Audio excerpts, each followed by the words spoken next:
High in the Himalayas, the air is thin, freezing, and perfectly still. This is Mount Kailash. In ancient Indian philosophy, this absolute, unmoving silence represents the pure, unconditioned consciousness of Shiva. Down in the valley of Kankhal, the atmosphere is heavy with the cloying scent of ghee, burning sandalwood, and the heat of a sprawling, geometrically perfect sacrificial altar.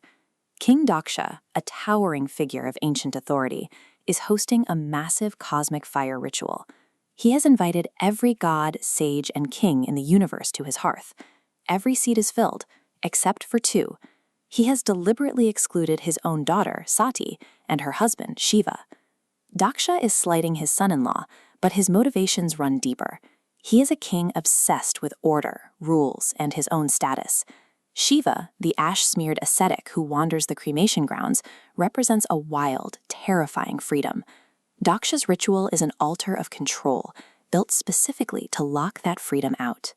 From her icy ridge on Kailash, Sati watches the celestial chariots streak across the sky toward her father's estate. She feels the physical pull of her own bloodline gathering without her. Shiva advises her to stay. He explains that Daksha looks at him and sees only a Mangala, inauspicious filth, because he cannot understand power that refuses to follow his strict social rules. To walk into a space fueled by that kind of blind hatred is to invite a devastating insult. But the draw of her origin remains. The daughter deafens the wisdom of the deity. Sati mounts the great bull, Nandi, and rides down the mountain to confront her father's arrogance. The myth places Sati at a crossroads.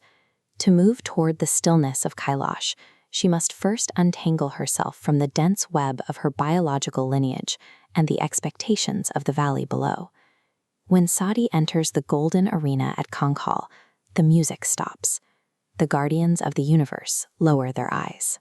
Not a single god on their glittering thrones steps forward to greet her or defend her presence. Daksha seizes the moment. He publicly disowns her, his voice echoing off the golden pillars, as he mocks her husband as a skull-bearer who dances with ghosts and pollutes the world.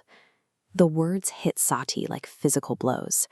She looks at her own hands, realizing that her flesh, her blood, and her very name, Dakshayani, are the direct biological inheritance of the man insulting her. She realizes she cannot return to the pure consciousness of Kailash while wearing this body. The skin itself has become a contaminated livery.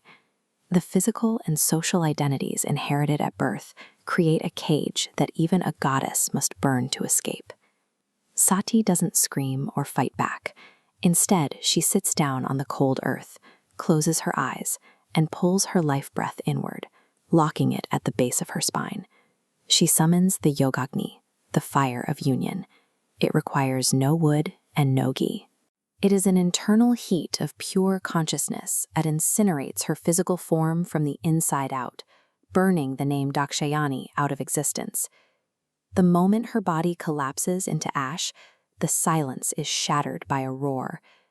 On Kailash, Shiva feels his other half ripped away. His grief instantly condenses into a terrifying rage. He tears a single lock of his matted hair and smashes it against the ice.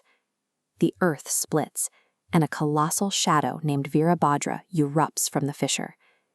This warrior drops onto Kankhal like a meteor, shattering the golden altars and severing Daksha's head.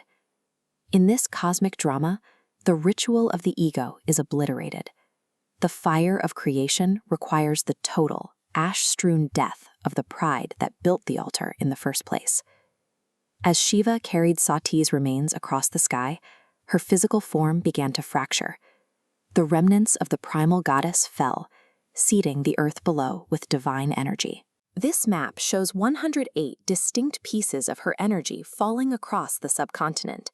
Each impact reshaped the geography. Where her eyes fell, the earth saw. Where her tongue struck rock, soil spoke. Where her heart landed, the bedrock beat. These specific landing zones became known as Shakti Peethas, active, localized seats of power. The Shakta tradition treats the feminine as localized fuel. Her power is embedded directly into the dirt, the stones, and the riverbeds of the subcontinent. Daksha's severed head marks the beginning of a larger story, a massive geographical puzzle stretching thousands of miles across the landscape. To track down all 108 pieces and hear the specific legends tied to each location, check out Katha Shakti by Katha Shakti. It's a pilgrimage in print, available right now on Amazon, Google Play, and Spotify. And before you go, drop a comment below.